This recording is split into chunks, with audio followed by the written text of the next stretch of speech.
How to recover permanently deleted emails in Gmail. This tutorial shows you how to use Gmail's built-in recovery tool to get back emails that have been permanently deleted on your Android device. First, open the Gmail app on your Android device and tap the three lines at the top left to open the menu. Scroll all the way down and tap Help and Feedback. Once the Help section opens, tap the search bar and type Missing, then search for it.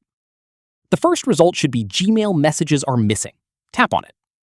You'll land on a support page that runs through a few reasons why your emails might be gone. Scroll all the way down to the bottom of the page. At the bottom, you'll find a Recover Your Emails option.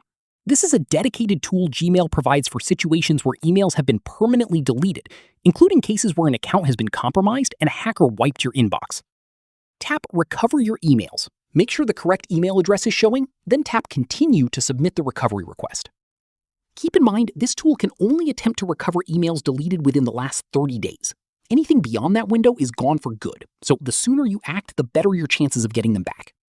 And that's it. If this guide helped you recover deleted emails in Gmail, give it a like, subscribe for more Android tutorials, and tap the bell icon so you never miss an upload. See you in the next one.